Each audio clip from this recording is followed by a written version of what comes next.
Hey there, Karen E here. Today I want to share with you a powerful manifesting process used by the famous mysterious scientist Nikola Tesla. It's not the Tesla Code 369 method, okay? So keep watching. Welcome back to Choosing Gratitude. I'm Karen from ChoosingGratitude.net, and on this channel, we talk about everything related to manifesting and creating your dream life. If you're brand new here, give this video a thumbs up, subscribe to the channel, and click that notification bell, and let's manifest our dream lives by choosing gratitude. A while ago, I was divinely inspired to create a video about the Nikola Tesla 369 method.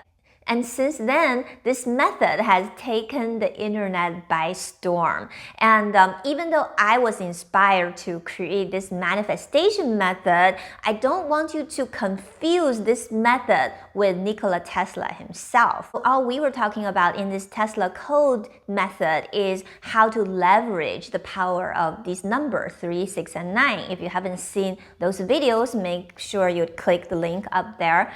Today's video is about something completely different. This is not about some inspiration from Nikola Tesla. This is actually about how Nikola Tesla used to live his life, how he used to manifest all of his inventions. Some people are saying, Nikola Tesla died in absolute poverty. If this Tesla code method is so powerful, how come he didn't help himself to manifest the money like you did, Karen?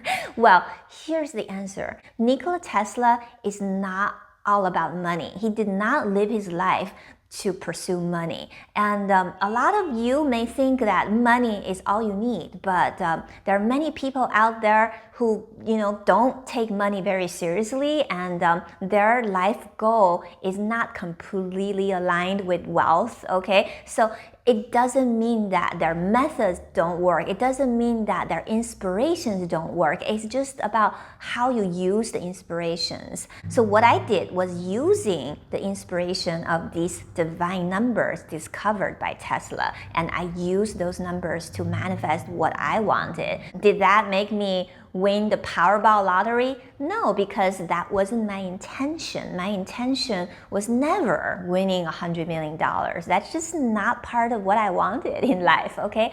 It's the same thing with Nikola Tesla.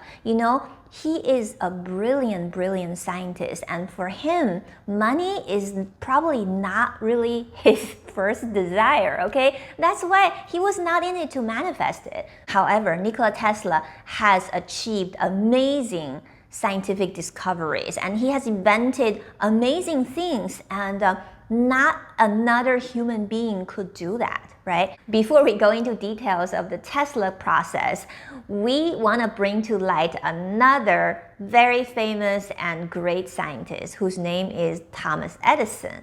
I'm sure you know Edison. He's famous for inventing the light bulb, right? He's also famous for failing like 1,000,000 times at creating the light bulb, and finally he was able to invent that. So the Edison approach has always been, you do it, you try hard, you push and you push, you exhaust all possible options that your conscious mind gives you, and then the divine light bulb comes on, right? So this process obviously inspired a lot of people, and this process is the known method of how most people live their life these days, right? It is very inspiring to hear the Edison approach. However, put yourself in Edison's shoes, I bet you his life was pretty hard. He must be frustrated all the time. He must be annoyed all the time. He must be very unhappy with himself all the time. Yes, he was able to achieve great things, but it came with a lot of struggle, right? And that is kind of the known approach of how people achieve great things these days. Now let's look at Nikola Tesla. He actually has a very, very different approach because he's the opposite of Thomas Edison. Nikola Tesla actually has never tried and failed.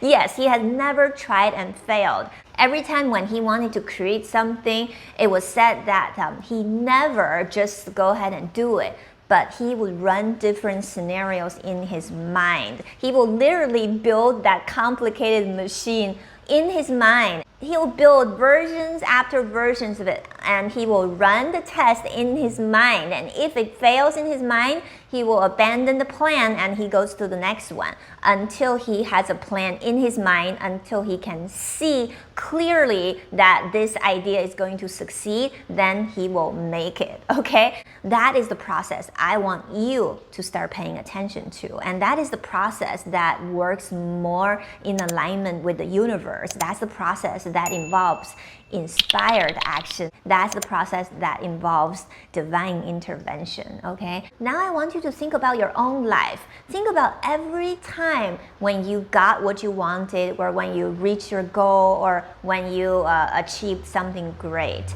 Did it happen at the exact moment you were pushing so hard, you were so tired, you thought this was gonna happen? More than likely, no. More than likely, it happened at a moment you weren't thinking about, at the moment when you were relaxed or you were thinking about something else, right? Here's a secret that very few people understand, and Tesla understands it so well.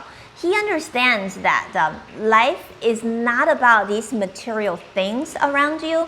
Life is all about energy, frequency, and vibration. And there is a reality that we can't really perceive, but that reality coexists with our physical reality. And within that reality, you have all the inspirations you need. You have everything you need in that reality in the form of vibration and frequency and energy.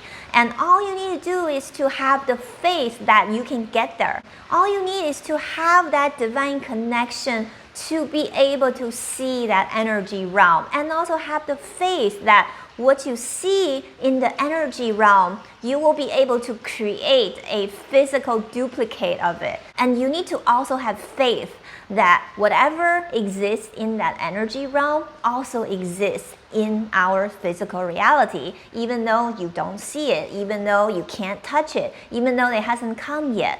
It is somewhere vibrating. If you could feel that vibration, how do you feel that vibration? It's by opening up to that divine connection, opening up to that heavenly energy realm. I know this sounds abstract, but you can actually feel it if you meditate, if you look within, if you close your physical eyes and start using your mind's eye and start visualizing, start exploring that energy realm, or you just close your eyes and ask the universe, please show me what you have, and let the universe surprise you. This physical reality is simply not a solid reality. Even though you may see my hand as being solid, but what you can't see with your eyes is the energy radiating from my hand. And if you close your eyes and if you use your mind's eye, you can actually see it. Some people can see Reiki, right? Some people can see aura. Why can they see that? Because they're not using these eyes, they're using their inner eyes, right? A lot of spiritual people talk about opening the third eye, as if it's something so grand and so mysterious. But I'm here to tell you that it's not. If you close your eyes, you start visualizing, what you see is what your third eye is perceiving, okay? So your third eye is always open. It's already open. You don't have to go through some religious ceremony to open it. All you need to do is pay more attention and calm down your thoughts and start paying attention to what your third eye is telling you. And just like what Tesla did, you are going to visualize things before they happen, okay? Now, once you are already in the room with a lot of people radiating negative energies at you, it is very, very hard to change that. However, before you step into that room full of people, you could just spend a few minutes visualizing all of them being very nice to you, all of them being very kind to you, all of them radiating love and gratitude toward you. And I bet you when you enter that room, the atmosphere will be different. Everybody will look at you differently. So essentially, manifesting is not about this physical reality. Essentially, manifesting is about perceiving the vibration, frequency, and energy. And if you can perceive that, you can project it out. You are born with that ability. You just need to start doing doing it. Maybe in the beginning it feels weird, it feels blank, you don't see anything, but with more and more practice, you're going to have more and more inspirations. And with these inspirations, you will take action because there is no way for the energy realm not to be projected out, okay? So in a way, you can't stop yourself from taking inspired actions if you let the inspiration to come first. And most people take that Edison approach. They never wait for the inspiration. They just keep taking tiring action after action and after action. Eventually they get exhausted, right? Some lucky people like Edison ended up exhausting all options, and they did receive that divine sparkle. But a lot of people don't. They will never allow themselves to receive that divine sparkle because they're too busy. They're too busy taking tiring actions. So they're not letting in the divine inspiration. So starting from this moment, start manifesting like Nikola Tesla. Start seeing all of your desires as frequency, vibration, and energy, and connect yourself to divine love, divine gratitude. That's the only way you can not only live a successful life with all the money and things, but also live a happy, joyful, and fulfilling life. And that is what really, really matters. Thank you so much for watching today. Make sure you give this video a thumbs up, subscribe to the channel. I will see you in the next video.